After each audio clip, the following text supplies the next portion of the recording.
Hi guys! Welcome back to my channel. So ayan guys, magluluto tayo ng maha. So ayan pala guys, coconut milk, 2 lata siya. So bali, ilalagay muna natin lahat dito sa kawali. Hindi pa ako nagsisimulang magluto. Ilalagay muna natin, ayan. Ilalagay tayo ng whole corn, tapos yung durog na sweet corn. Pagsasama-samahin muna natin lahat ng ingredients dito sa kawali bago natin siya lutuin. Ganun ang pagluluto ng maha blanca. Turon. Ayan. Pagkatapos mong ilagay yung durog na mais, isunod mo na rin yung evaporated milk.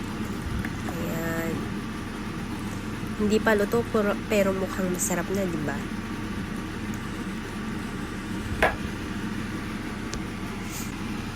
Pagkatapos ng evaporated milk, ilagay mo naman si condensed milk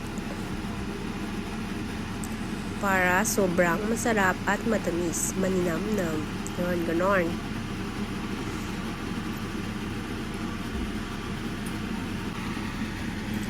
Pagkatapos, lagyan din natin siya ng sugar. Ganyan siya kadami.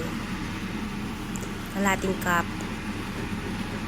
Tapos, haluin na natin guys. Tapos, bubuksan na ninyo syempre yung kalan ninyo at pakukuluin lang ninyo ng kaunti. Ayan.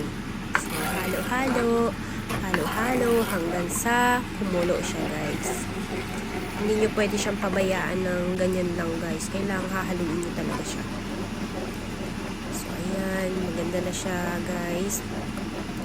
Umuusok-usok na sa wakas. So guys, dapat may templado na kayong cornstarch. So ayan, nagtimpla na ako kanina ng cornstarch. 3 cups, tapos 2 cups na water. So habang ilalagay natin siya dito, kailangan hahaluin nyo siya guys para naluluto yung cornstarch. Kailangan kasi lutong-luto yung cornstarch para mas masarap yung maha natin. Yung pagkakagawa ng maha, di ba? Ayan.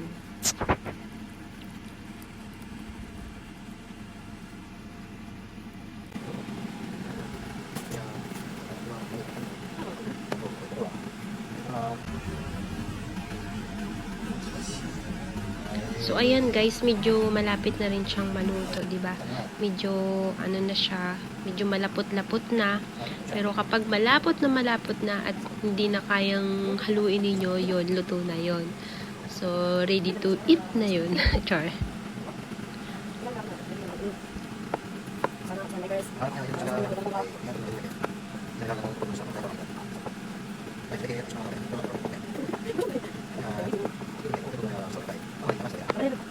So, ayan guys, luto na yung ating maha at nilalagay ko na siya sa tray. Tapos, pipinisin natin. Tapos, gagayatin. So, ayun, ready to eat na. Thank you for watching. Bye-bye!